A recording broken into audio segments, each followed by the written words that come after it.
EMS providers and injured people are exposed to moving traffic at vehicle crashes and other roadway incidents.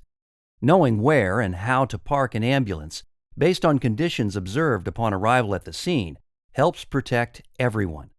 When responding to a roadway incident in an ambulance, typically the recommended procedure is to approach the incident with caution from the same direction as traffic, even through the backlog or queue. Drive the wrong way only when the roadway is closed and as directed by emergency personnel on scene. When other agencies have responded prior to or with the ambulance, the fire service or law enforcement typically sets up a Traffic Incident Management Area, or TIMA. Often, the fire apparatus assumes a blocking position to close the affected lane plus one additional lane. If a TIMA is already in place when the ambulance arrives, park the ambulance downstream of the incident within the protected area. If possible, pick a location not in a travel lane and with an eye toward an easy departure route. Angle the ambulance with its patient loading doors as far away as possible from the open lanes of travel. This minimizes your exposure to oncoming traffic when loading a patient. If EMS is the first arriving or sole responding unit, consider dropping an advance warning sign or flares when on approach, about 150 to 300 yards prior to the incident, depending on weather and road conditions. Park the ambulance at an angle to indicate to approaching traffic that the rig is stopped and a lane is blocked. Exit on the downstream or protected side of the rig if possible. Retrieve the sign or flare, ideally from a compartment on the protected side, and deploy it at the outside edge of the lane or lanes to be closed. If you must walk to the upstream side to access the compartment, pass on the side of the ambulance that is not in the zero buffer area and work quickly, bringing the sign or flare to the protected side for deployment. In single unit response or first on scene, the ambulance must also serve as the initial blocking vehicle.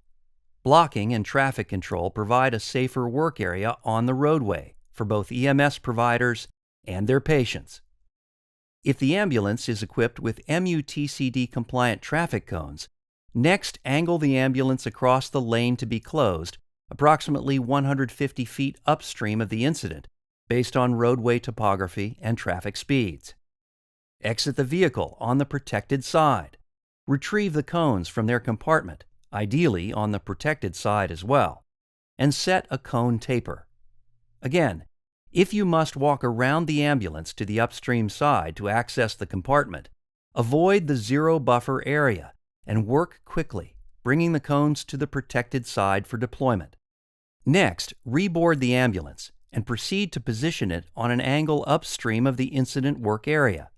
Park across the lane being closed at an angle that indicates to approaching drivers that the unit is parked and not moving, and that the lane is closed. The ambulance is now positioned as a blocking vehicle.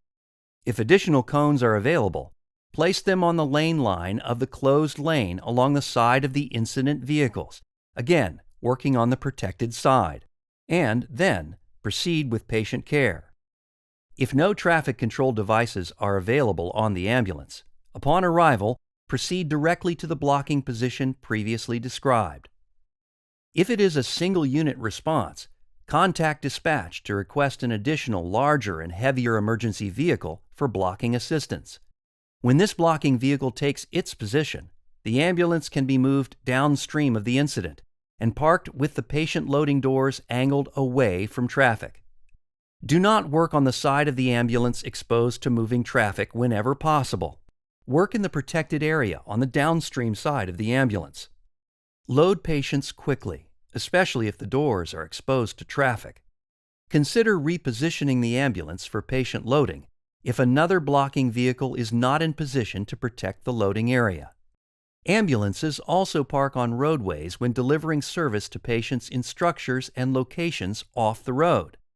In all these situations, EMS providers are exposed to moving traffic when exiting and boarding the ambulance, retrieving equipment, and loading patients.